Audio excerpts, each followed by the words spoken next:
In the previous video, we covered a lot of technical setup and how to sculpt with stamps in Blender, but we didn't make a lot of progress in terms of actually stamping the surface of our sculpture. So for this lesson, I'm going to speed up the playback so we can cover more ground, and hopefully you'll get a better, clearer understanding of what the overall pore pattern sculpting process looks like.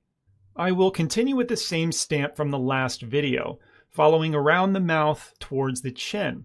Now, scaling the texture in X to a value of 0.9 will keep it slightly stretched and therefore more conducive to a pore flow pattern. I'm going to follow around the mouth, starting with the lower vermilion border, around the corner of the mouth, into the upper vermilion border, and eventually making our way over to the nostril, which also follows the alar crease. Hopefully you're picking up the fact that these pore flow patterns are very similar to the flow pattern when you retopologize the face. So they should be fairly intuitive to you. Note that I'm keeping the pore size a bit smaller around the lips, and remember to disable X symmetry when approaching the middle. Then increase the pore size slightly once we get into the chin. With symmetry disabled, we can patch middle areas uniquely, avoiding unsightly mirror seams. Broader pores here means that we can fill in this area faster than others, which is nice given how tedious this process can get. But once you get into groove, it's really not that bad. Once I get into the side of the cheek, I can reset the scale so it's no longer stretched. Nothing too special here, just filling in this broad area with a consistent pore pattern. Periodically, I like to enable the screen space cavity overlay. This will make the pore pattern much more obvious, which is great for diagnosing the quality. However, I don't recommend leaving this on while sculpting. I think it messes with our perception of pore detail, so it's better used as a temporary visual test. The side of the cheek is a pretty uniform pattern, but into the jaw I will stretch the texture to 0.8 or even 0.7 in X to make the flow follow the jawline. The skin here is a bit compressed by nature, so stretching the pore pattern makes sense. Just filling in this space with stretched pores about the same size as the cheek. As a reminder, the best reference is your own face. So keeping a mirror at your desk goes a long way at this stage and really every stage of portrait creation. And once we get into the vertical portion of the neck, I'm going to keep the pattern stretched horizontally. In the reference photo, you can see that the pore pattern follows the neck wrinkle orientation. So keeping the pores stretched this way will tie in nicely when we do add those wrinkles later. Also, pore pattern tends to increase in size in this area. So far, I'm doing a pretty good job remembering to enable and disable symmetry when needed, but admittedly, this is always a hard thing for me to remember the whole time. I will probably forget to re-enable it at some point. Notice that I'm stopping the pore pattern detail once I get to the shoulders. Since I know I will put a shirt on this portrait, there's no reason to spend time on areas that will be covered in the end. I will also do this at the hairline, the point being to only detail areas that will be seen in the final renders.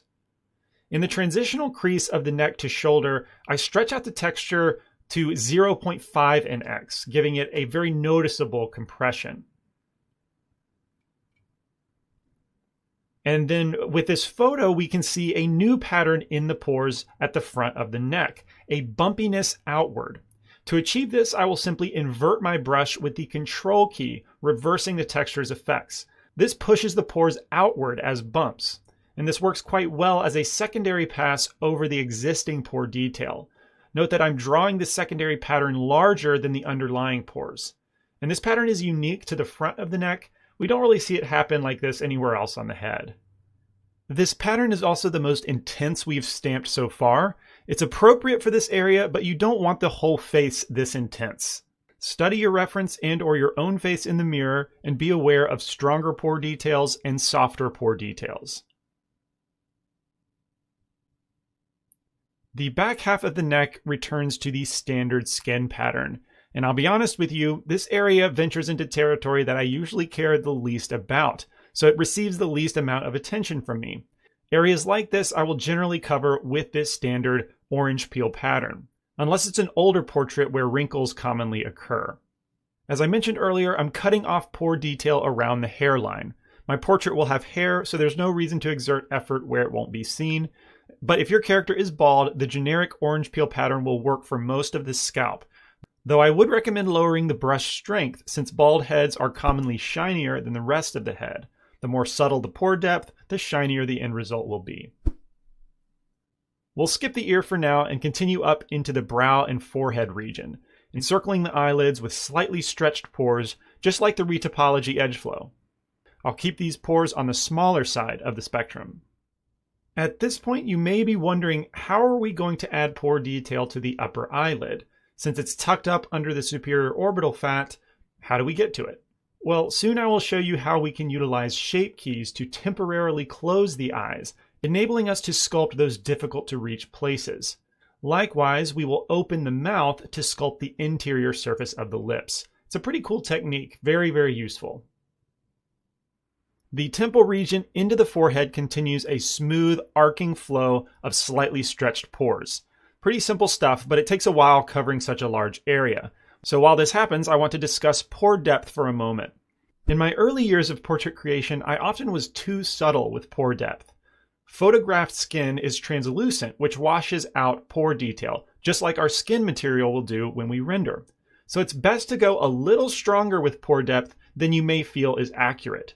Not too strong, but a little stronger is better than too subtle. With that said, if we find out we're too much either way, there's options to salvage both situations. But the reason pore depth is so important is that when done correctly, it does so much for realistic skin shading, even more than textures in my experience. So we definitely want to make sure that we achieve a proper pore depth once we get into material creation. Now, as we finish the forehead pores, once again, I will say that this is only layer 1 of our skin detailing process.